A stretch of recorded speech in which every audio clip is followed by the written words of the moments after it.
Salut, c'est Trado, je suis content de vous retrouver pour la mise à jour des zones d'accumulation rationnelle sur les grandes zones géographiques. Je vous rappelle que ce format ne s'adresse pas aux traders, il s'adresse aux investisseurs de long terme qui veulent accumuler petit à petit des trackers, des ETF sur les grandes zones géographiques. Il ne s'agit pas ici de penser à la revente qui peut survenir dans les années, les décennies suivantes, mais simplement d'ajouter petit à petit, de progressivement investir en ayant l'espoir que à long terme, les bourses montent toujours.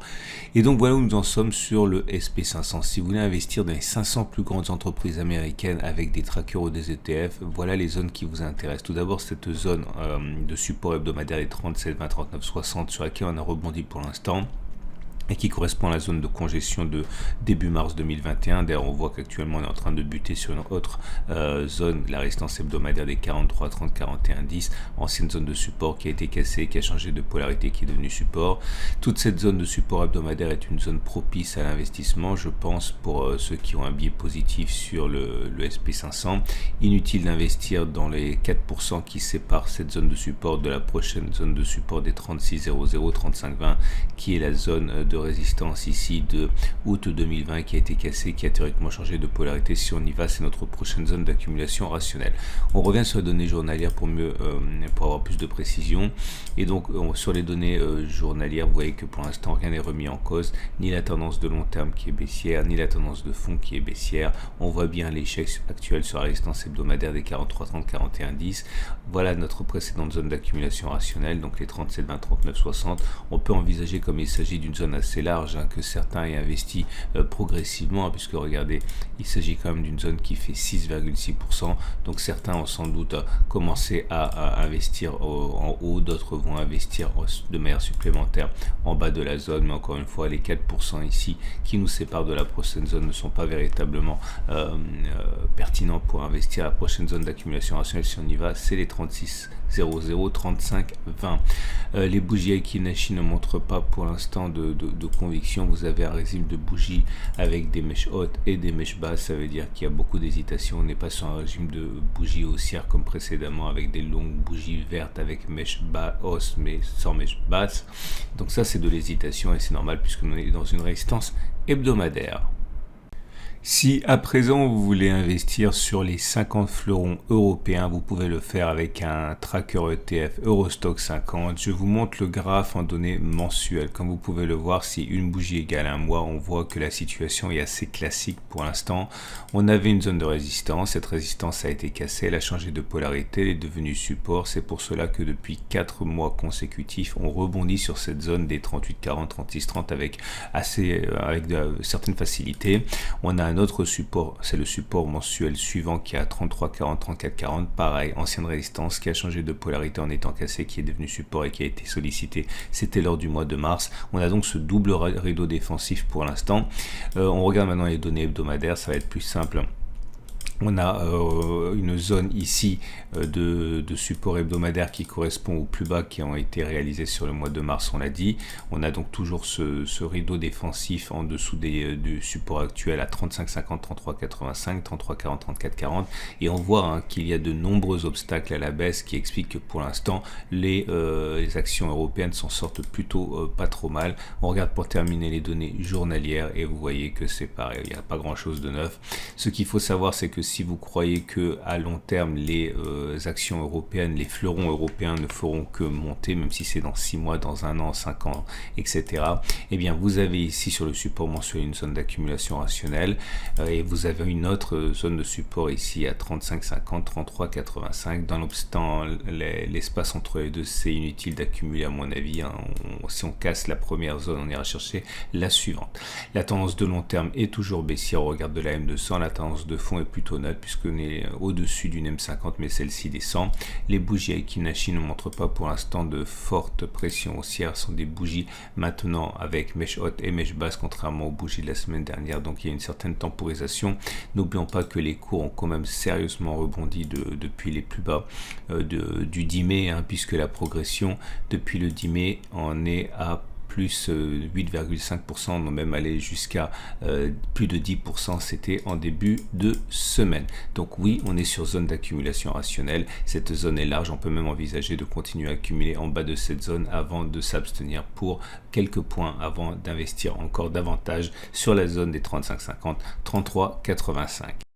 Et si cette façon d'investir vous semble digne d'intérêt, je vous rappelle que je travaille et recommande un broker qui est sans doute pour moi le meilleur pour ce genre d'activité. C'est Trade Republic, c'est un trader, un courtier allemand, autorisé bien sûr à travailler en France, régulé par la BaFin. La BaFin, c'est comme l'AMF allemande. Vous avez la possibilité d'investir sur les 8500 plus grands ETF et actions du monde entier avec des frais qui sont véritablement incroyables. 0 € pour les plans programmés et 1 € pour les plans normaux, pour les investissements normaux. Ce qui est très intéressant lorsque vous voulez investir en plusieurs fois, comme je le fais moi pour le long terme. Comparez ça à vos frais actuel avec votre banque ou votre courtier et vous risquez d'être très agréablement surpris.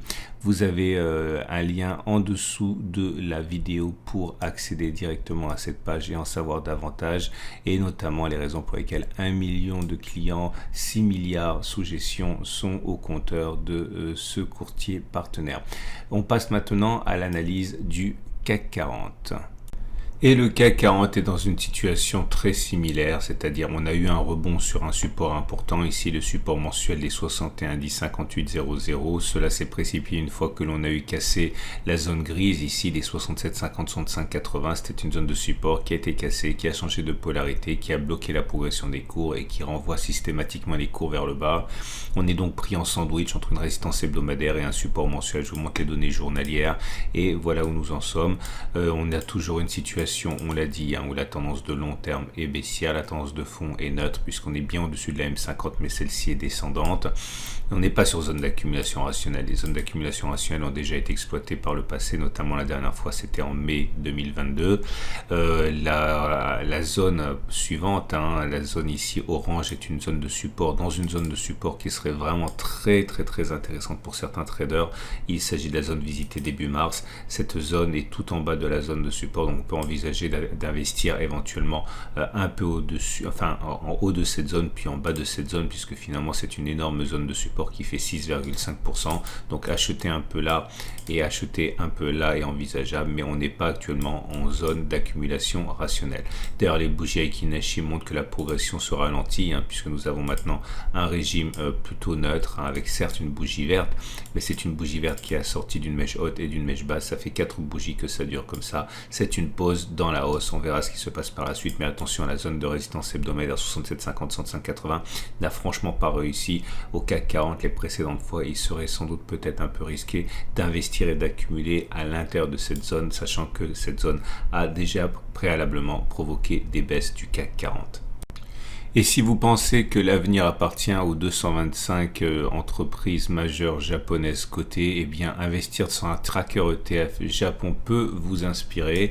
Certes, la tendance de long terme est toujours baissière, la tendance de fond est neutre puisqu'on est à plat sur, enfin la M50 est plate, voire même descendante, mais on est au-dessus. On n'est pas sur zone d'accumulation rationnelle. La dernière zone d'accumulation rationnelle a été exploitée le 12 mai. C'était une zone de résistance qui a été cassée, qui a changé de polarité, qui est devenue support comme d'habitude. Maintenant, il faut se méfier de la zone de résistance. Je viens des 28 386, 28 317 à l'origine de la dernière poussée baissière qui nous a amené à abandonner en l'espace de quelques semaines la bagatelle de 10%. Donc méfiance à mesure que l'on progresse, mais cette zone ne se situe pas à une proximité immédiate, puisqu'il s'agit encore de quelque chose assez éloigné à 2,5%. En tout cas, zone d'accumulation rationnelle, un retour sur les 25 800, 25 400 ou alors une clôture au-dessus des 28 390, 28 317, mais la zone actuelle pour accumuler me semble un petit peu, on va dire, tardive ou précoce. Les bougies Aiki Nashi ne montrent pas pour l'instant de signe de ralentissement notable, contrairement à ce qui se passe en Europe. Vous avez toujours un régime de bougies vertes sans mèche basse, surtout la dernière, donc ça reste quand même assez encourageant. Il est plus plausible que l'on continue de monter plutôt que l'on ait fait les plus hauts sur le Nikkei.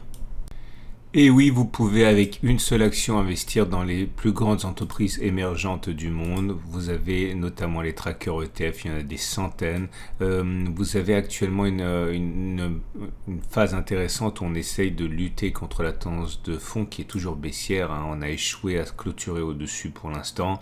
On n'est pas sur zone d'accumulation rationnelle. La zone d'accumulation rationnelle, on la connaît bien, elle a été exploitée déjà préalablement pendant plusieurs semaines d'ailleurs. C'est le support hebdomadaire des 1035-964. Attention, les valeurs n'ont aucune signification particulière, hein. Ce sont les zones qui comptent parce que sur le tracker que vous allez avoir, que vous allez choisir, vous allez pouvoir avoir des niveaux de cotation très différents. Là, je parle d'un tracker, mais il y en a plein d'autres.